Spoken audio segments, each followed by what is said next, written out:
swai matang dengan perthat agak. Mukbang tau je kong.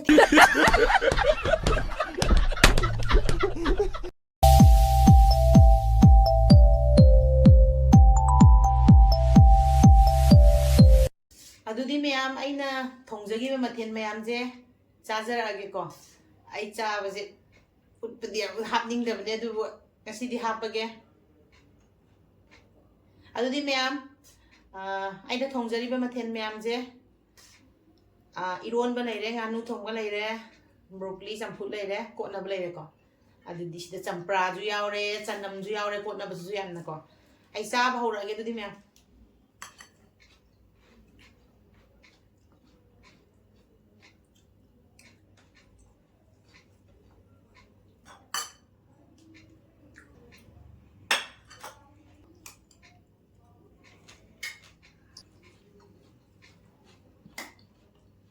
Em hào lắm. Yongchak mà luôn lùa đập tàu đấy em hào đấy. Còn như yum đây là gì đó,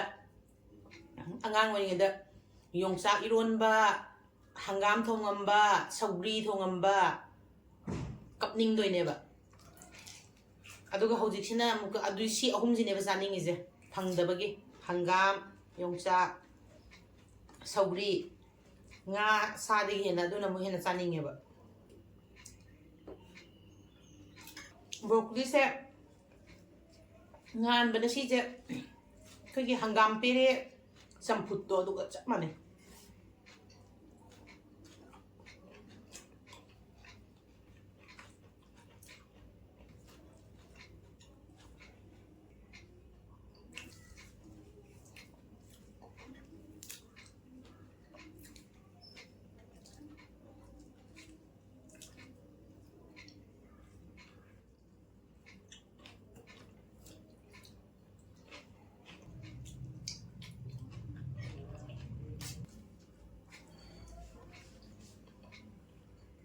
yongchak eronba sidi yam tin hao le yongchak eronba sidi kagi nahangai sa ba ju phangmu da bagi pam dum pa mu sa thok to ba je thank you se kalpana sin thabirak tana yongchak se fajana erola ga sa thare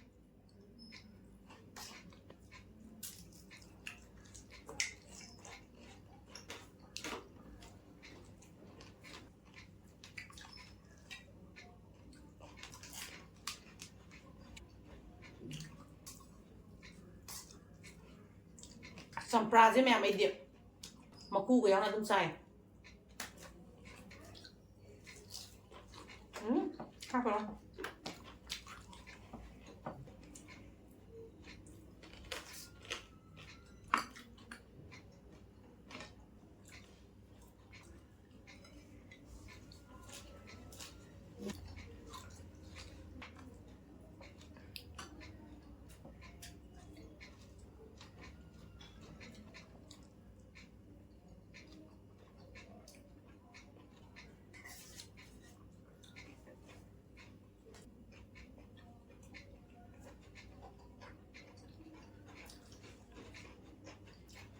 nganu sin han ena koi ba sat pada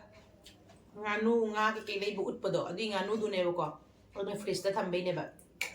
nganu je ma pum noi lei doi ne ba sida di kg on de ba ko nganu ma pum ma da pachani yang khai adu kg ai wa khanda ani mu ta ni ba ko sem jing ai da no sem do khra gan da kg amma khara hen na mai na phang ne ba amma khai mu ki chang do sem bu du su sem man lo de ba sem man lo de ba adum sembira pirak toiba adoi di hong dro mea Manipur ga hairo di ko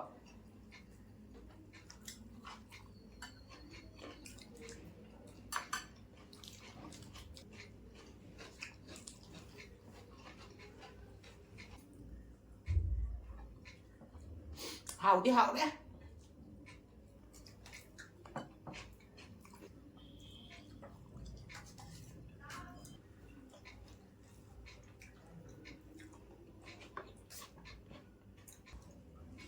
ai nasabi ki happy je mayam video se mukbang din ate ko ai adunga moi ko sidi haw na lon ba du da nong sa sem sa ta utsa gi na marak ta su hap ke sum nong phado na happy wa na imukbang daw pwede nga mo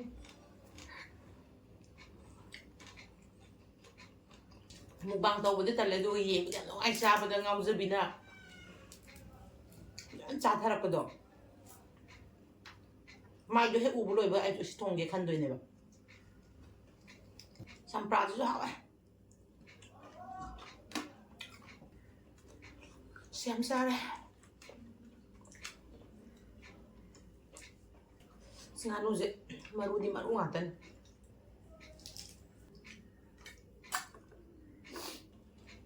ꯉꯥꯅꯨꯁꯤꯗꯤ ꯍꯣꯡꯒ ꯍꯣꯡꯉꯦ ꯑꯗꯨꯒ ꯑꯗꯨꯝ ꯆꯥꯔ ꯂꯩꯕꯅꯤꯅ kaya kanbideda ironba sini maru oirisidi ironba se yam hawre aduga nganu sidi kaisu sadanda layeba